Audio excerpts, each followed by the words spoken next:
Em 2019, foram anunciados os filmes A Menina que Matou os Pais e O Menino que Matou Meus Pais, que contariam de forma dramatizada e com pontos de vistas diferentes o caso Richthofen, um caso que ficou muito conhecido aqui no Brasil.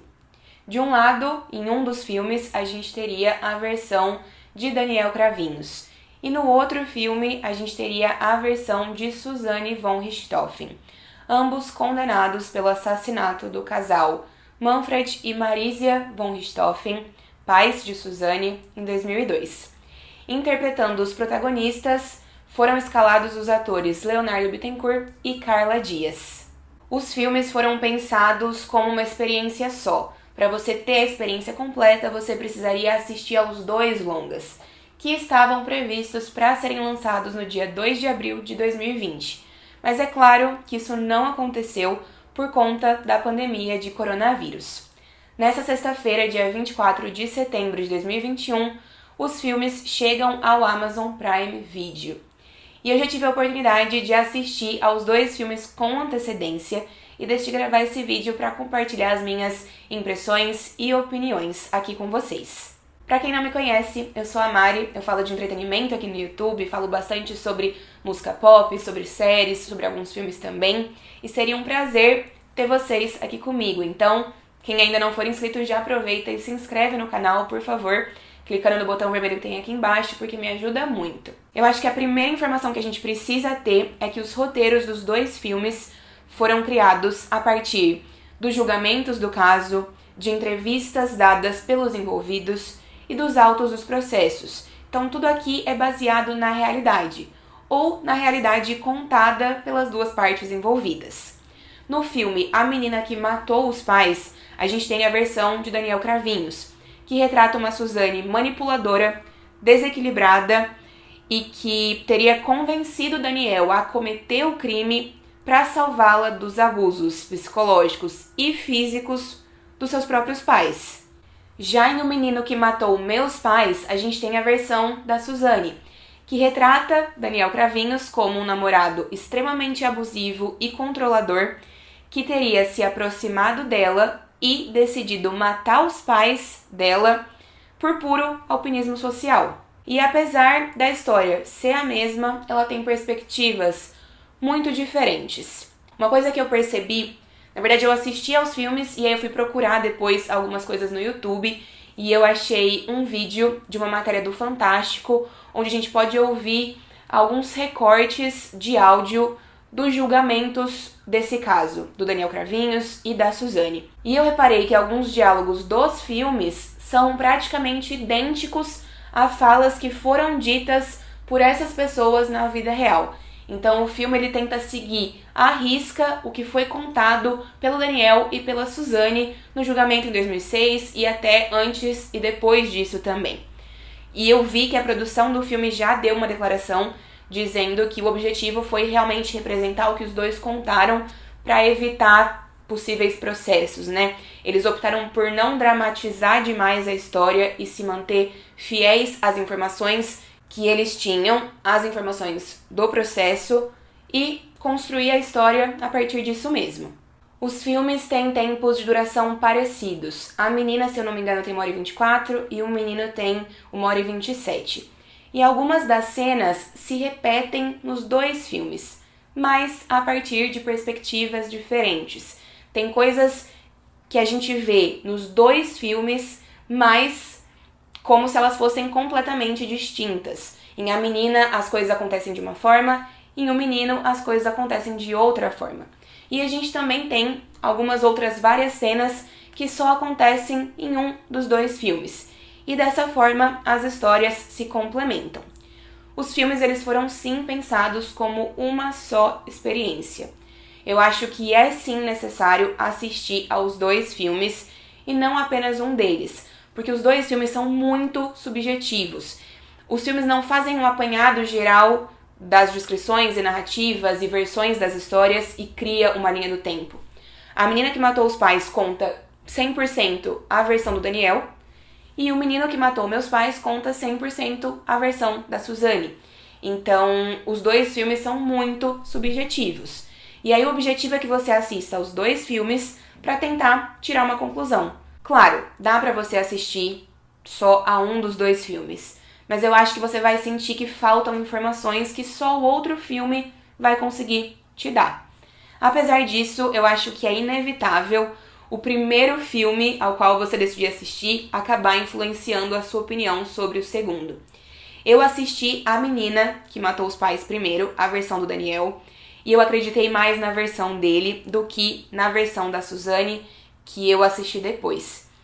Eu acho que provavelmente isso aconteceu em partes porque eu já tinha assistido a outra versão primeiro, então eu já duvidava de várias coisas que a Suzane narrava e contava, mas eu também acho que é bem difícil comprar a imagem completamente ingênua e inocente que a Suzane tentou representar dela no julgamento e que a Carla Dias representa aqui ao longo do filme. Mas ao mesmo tempo eu também acho que a verdade provavelmente é algo no meio dos dois filmes. Da mesma forma que eu não compro essa imagem totalmente inocente que a Suzane apresenta dela mesma na sua versão da história, eu também não compro a imagem de completo bom moço que o Daniel representa dele mesmo na sua versão da história.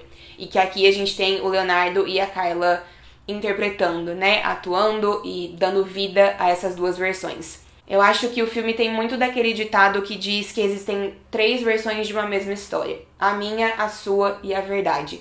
Eu acho que é muito isso. Não dá pra gente comprar 100% uma história, não dá pra gente comprar 100% a outra, e dá pra gente imaginar que a verdade seja alguma coisa ali no meio disso. Eu vi muita gente perguntando nas redes sociais qual dos dois filmes assisti primeiro. E eu acho que eu gostei de ter assistido na ordem que eu assisti. E eu acho que é essa ordem que eu indico para as pessoas assistirem também. Primeiro, a versão do Daniel, que é o filme A Menina, e depois a versão da Suzane, que é o filme O Menino. Mas uma dúvida que eu tive depois de ter assistido aos dois filmes é se o público vai ter paciência e engajamento para assistir aos dois longa-metragens.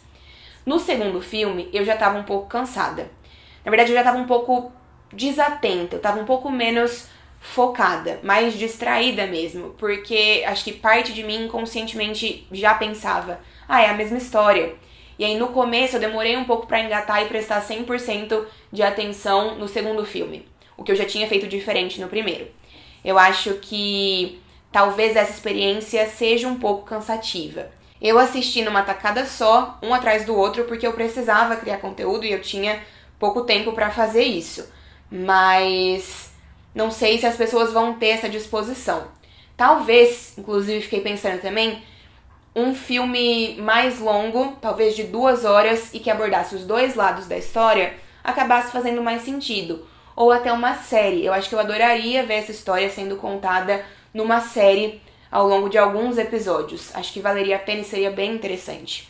Mas foi uma experiência diferente. Foi uma experiência inédita pra mim. Eu nunca tinha assistido 2 filmes que contassem a mesma história a partir de perspectivas completamente diferentes.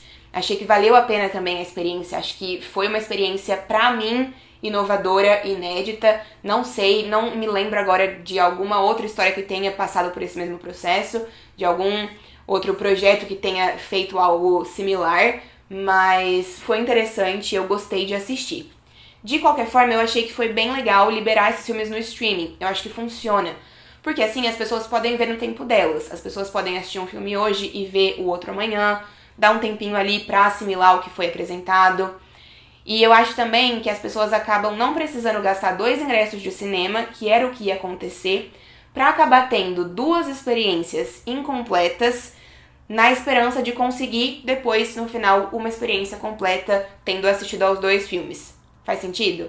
E além disso, as pessoas agora ainda podem voltar ali nos filmes e comparar as cenas que se repetem, as cenas que se contrastam, só a título de curiosidade mesmo, pra ver como as coisas são diferentes com um pouco mais de calma. Eu quero tirar um pouquinho desse vídeo também pra falar sobre as atuações do filme. Carla Dias está sensacional. Eu acho que a Carla consegue muito bem transmitir a imagem de menina ingênua e depois de uma garota completamente desestabilizada.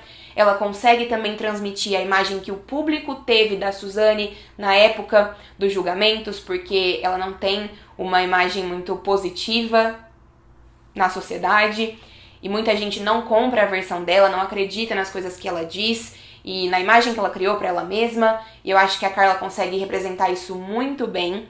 E eu acho que ela consegue fazer todas essas nuances em 2 filmes de formas bem diferentes, porque a Suzane da versão do Daniel é uma, a Suzane da versão da própria Suzane é outra.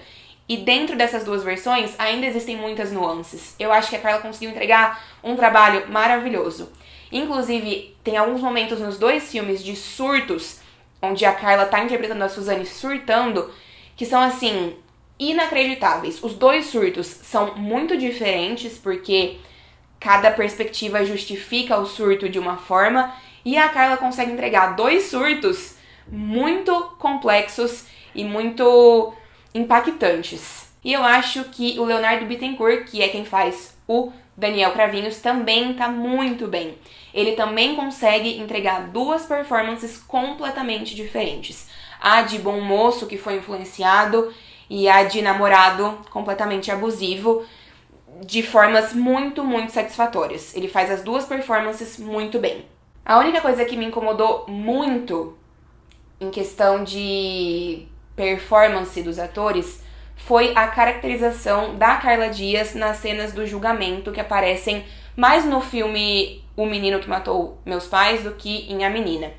Eu acho que a caracterização não ficou tão legal por conta da peruca. Eu não gostei da peruca que a Carla tá usando nas cenas do julgamento. E aí eu fiquei um pouco distraída com a peruca. Mas de resto, eu gostei muito do trabalho dos 2. Tanto da Carla quanto do Leonardo. Como eu já comentei com vocês, o recorte desses 2 filmes são as 2 versões apresentadas pelo Daniel e pela Suzane. Isso faz com que o filme decida simplesmente reproduzir as narrações, as narrativas dessas 2 pessoas da vida real sobre o desenrolar dos acontecimentos. Mas os 2 filmes acabam com uma sequência do crime, de formas diferentes, como todo o restante dos 2 filmes, mas com a sequência do crime. E essas 2 sequências são bem impactantes. Só que eu senti falta de saber mais. O que acontece depois disso? Como os 2 chamaram a polícia? Como eles confessaram? Como as coisas se desenrolaram? Como foi a sentença? Como eu disse, o recorte dos 2 filmes era outro e todo filme precisa de um recorte, mas eu acho que talvez seguir à risca demais essas 2 narrativas dos 2 envolvidos na situação e condenados pelo crime, talvez prejudique os filmes em alguns momentos, talvez limite os filmes em alguns momentos. Eu acho que falta uma conclusão, ou pelo menos mais informações sobre o que aconteceu depois do crime, nem que fossem informações escritas. De forma geral, eu gostei dessa experiência, eu gostei de assistir. Não vai entrar, nenhum dos 2 filmes vai entrar pra minha lista de filmes favoritos da vida, mas eu acho que é uma experiência bem válida, até porque a gente tá muito acostumado a ver várias produções internacionais de true crime, né, de crimes da vida real. Muita coisa que vem dos Estados Unidos, por exemplo, a gente consome isso, e o Brasil ainda tá engatinhando nesse gênero cinematográfico, que é sim um gênero bem interessante. E não vai deixar essas pessoas mais famosas do que elas já se tornaram. E a produção do filme e a própria Carla Dias já disseram que a Suzane von Richthofen, por exemplo, não vai lucrar nada com essa produção. Ela não está envolvida na produção dos filmes. Então a gente só tá dramatizando e tentando compreender e abrir uma discussão sobre sociedade, sobre violência, a partir de um crime que todo mundo já conhece. A gente já conhece, a gente já sabe o que aconteceu, a gente já sabe quem são essas pessoas. Então eu acho que é muito legal essa iniciativa. Os filmes têm alguns problemas de execução? Sim, mas de forma geral eu acho que a experiência é bem válida e eu gostei de assistir aos filmes. É isso que eu tinha pra compartilhar, espero que vocês tenham gostado dessa minha review. Tentei não dar spoilers, mas ao mesmo tempo a linha é tênue, porque a gente já sabe essa história, então como é que qualifica como spoiler, né? Mas enfim, é isso, espero que vocês tenham gostado, obrigada por me assistirem. Se vocês gostaram do vídeo, compartilhem nas redes sociais de vocês. Eu sei que o fandom da Carla Dias tá super empenhado pra divulgar esse projeto, e é isso, peço a ajuda de vocês, conto com a ajuda de vocês. E também espero vê-los aqui no canal em outras oportunidades. Um beijo grande e até mais!